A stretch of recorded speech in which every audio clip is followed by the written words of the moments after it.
বড়দিন 25 তারিখে তো আমরা শুষ্ক ওয়েদার পাবো। শুষ্ক মানে খুব কি শীত পাবো না এটা মডারেট হালকা হালকা শীতের আমেজ পাবো? 2-3 ডিগ্রি দেখুন। আগামীকাল কত দাঁড়ায়? এই হচ্ছে 22 তারিখ। আগামীকাল আপনার 2-3 ডিগ্রি কমে যাবে হয়তো। আচ্ছা, আগামীকাল যদি 2-3 ডিগ্রি কমে যায় এবং তারপরে তো আবার বাড়ার সম্ভাবনা আছে, তার মানে আপনার খুব ঠান্ডা থাকবে না। It will B A pleasant weather. Pleasant weather. কুয়াশা পড়ার যথেষ্ট সম্ভাবনা। আজকে দক্ষিণবঙ্গের সব জেলাতেই ভোরবেলায় আপনার আইসোলেটেড ডেন্স ফগের সতর্কবার্তা আছে এবং তাতে দৃশ্যমানতা 200 মিটারের নিচে নেমে যাবে আর কি, ঠিক আছে। এবং আগামীকাল আর উত্তরবঙ্গেও আপনার দার্জিলিং, কালিম্পং, জলপাইগুড়ি এবং আলিপুরদুয়ার এই 4টি জেলা বাদ দিয়ে উত্তরবঙ্গের বাকি জেলাগুলিতেও কিন্তু আইসোলেটেড ডেন্স ফগের সতর্কবার্তা দেওয়া হয়েছে। সেখানে দৃশ্যমানতা আপনার 200 মিটারের নিচে থাকে। এই 4টি জেলা বাদ দিয়ে যে নামগুলো করলাম, দার্জিলিং, কালিম্পং, জলপাইগুড়ি, আলিপুরদুয়ার, এই 4টে জেলা বাদ দিয়ে উত্তরবঙ্গের অন্য জেলাগুলি, that means I mean to say Cooch Behar, Uttar Dinajpur, দক্ষিণ দিনাজপুর এবং মালদা, এই জেলাগুলিতে আইসোলেটেড ডেন্স ফগের সতর্কবার্তা দেওয়া আছে আজকে এবং তাতে দৃশ্যমানতা 200 মিটারের নিচে নেমে যাওয়ার সম্ভাবনা। আর আগামীকাল দক্ষিণবঙ্গের কোনো জেলাতে কোনো ফগের সতর্কবার্তা নেই, কিন্তু উত্তরবঙ্গের দার্জিলিং, জলপাইগুড়ি, আলিপুরদুয়ার, কোচবিহার এবং মালদা এই জেলাগুলিতে ভোরবেলাতে আইসোলেটেড ডেন্স ফগ হওয়ার হলুদ সতর্কবার্তা দেওয়া হয়েছে এবং দৃশ্যমানতা তার জন্য 200 মিটারের নিচে নেমে যাওয়ার সম্ভাবনা আছে।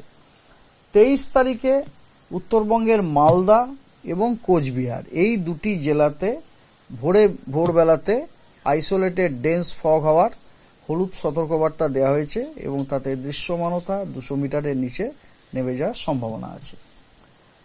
এরপরে আর বাকি দিনগুলির জন্য মানে আপনার 24 তারিখ বা 25 তারিখ এই দিনগুলির জন্য পশ্চিমবঙ্গের কোনো জেলার জন্যই কোনো সতর্কবার্তা নেই। আগামীকাল গাঙ্গেয় পশ্চিমবঙ্গের কোনো জেলাতেই বৃষ্টিপাতের কোনো সম্ভাবনা নেই। Dry weather. উত্তরবঙ্গের দার্জিলিংয়ে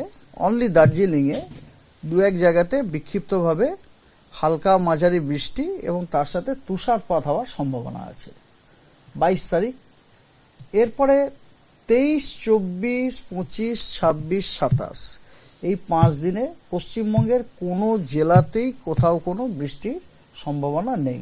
তার মানে মানুষকে খালি আজ অবধি একটু ওয়েট করতে হবে। দক্ষিণবঙ্গের লোককে আজকে ওয়েট করতে হবে, কাল থেকে তারা আবার চিড়িয়াখানা বা ইকো পার্ক তারা যেতে পারবেন। আর উত্তরবঙ্গের কেবলমাত্র দার্জিলিংটাতে একটু সমস্যা আছে, সেটাও হচ্ছে আজ এবং আগামীকাল, পরশুদিন থেকে উত্তরবঙ্গেরও কোনো জেলাতেই কোনো বৃষ্টির সম্ভাবনা নেই। পশ্চিমী ঝঞ্ঝা তাহলে আজকেই শেষ নাকি? পশ্চিমী ঝঞ্ঝা যেটা এসেছিল সেটা বেরিয়ে চলে গেল। যাওয়ার জন্য আমাদের পশ্চিমবঙ্গ এখন ওই পশ্চিমী ঝঞ্ঝা যেটা বেরিয়ে গেল তার পশ্চিম দিকে রয়েছে এবং পশ্চিম দিকে থাকার জন্য আমাদের পশ্চিমবঙ্গের জেলাগুলিতে, উত্তরবঙ্গ দক্ষিণবঙ্গ দুটি, ওই জেলাগুলিতে আগামী 24 ঘন্টাতে মিনিমাম টেম্পারেচার 2 থেকে 3 ডিগ্রি কমার সম্ভাবনা আছে। এবং যেহেতু আর একটি ওয়েস্টার্ন ডিস্টারবেন্সও আসছে এবং সে 24 ঘন্টাতে আরও কিছুটা এগিয়ে আসবে আমাদের পূর্ব দিকে, তার প্রভাবের জন্য 24 ঘন্টার পরে কিন্তু ন্যূনতম তাপমাত্রা আবার বাড়ার সম্ভাবনা আছে 2-3 ডিগ্রি পরবর্তী দুদিনে, ঠিক আছে। এবং তারপরে কিন্তু ন্যূনতম তাপমাত্রার কোনো বড়সড় পরিবর্তনের কোনো সম্ভাবনা নেই।